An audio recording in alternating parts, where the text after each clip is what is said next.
Si on vous dit qu'il y a une personne sur 10 en Belgique qui a des problèmes pour lire et écrire, qu'en pensez-vous? Oui, je le pense. En Belgique? En Belgique. Oh, c'est possible, je ne sais pas. Dans ma propre famille. Oui. C'est moche. Que pensez-vous de ces gens-là? C'est pas de leur faute, enfin je sais pas, j'en sais rien moi. Moi je pensais que c'était plus.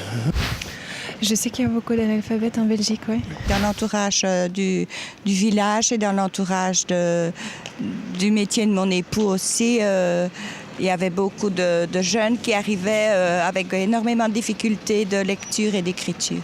J'en ai connu un il y a longtemps quand j'étais à l'armée. C'était d'ailleurs mon meilleur copain d'armée. C'était un peu étonnant parce que bon, moi j'ai fait des études et lui il arrivait même pas à écrire couramment, mais c'était mon meilleur copain. Donc c'est peut-être un peu paradoxal, mais je dis ça montre bien que l'amitié ne dépend pas du tout des diplômes, quoi.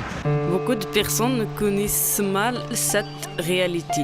Lire et écrire, cela reste difficile pour un adulte sur 10, même si tout le monde va à l'école jusqu'à 18 ans.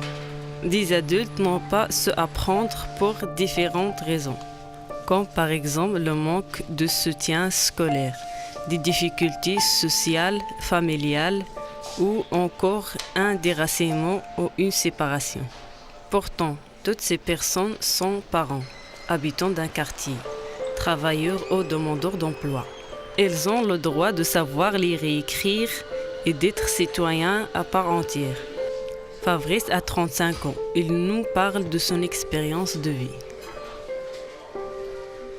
Vu mes problèmes pour lire et écrire, j'étais toujours le petit rejeté de la classe. Moi, j'ai même pas fait toutes mes primaires. J'ai tellement doublé qu'arrivé en 4e, j'étais tellement 3G qu'on m'a mis directement au professionnel. J'ai ni fait ma 5e ni ma 6e. J'ai toujours resté embourbé dans cette histoire-là. On n'a jamais essayé de m'en sortir. Il n'y a pas un jour un prof qui a dit « Attends, qu'est-ce qui se passe? Tu ne sais pas lire ou pas écrire ?» Oh, c'est, mais ça, c'est quand je suis arrivé ici à Brno, en deuxième professionnel. Là, il y a un prof qui a vu qu'il y avait un problème.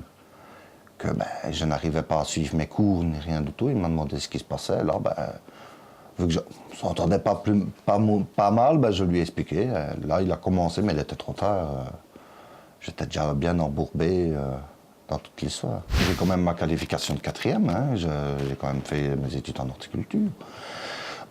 Ce qu'il y a eu, c'est que les premières années, quand je suis arrivé à Brno, là, j'étais tellement pété partout parce que je ne savais pas. Au moment de mes examens,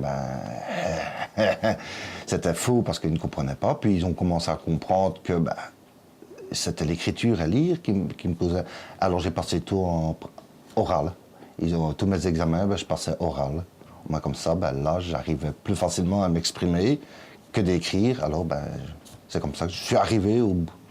J'ai quitté l'école quand j'avais 22 ans.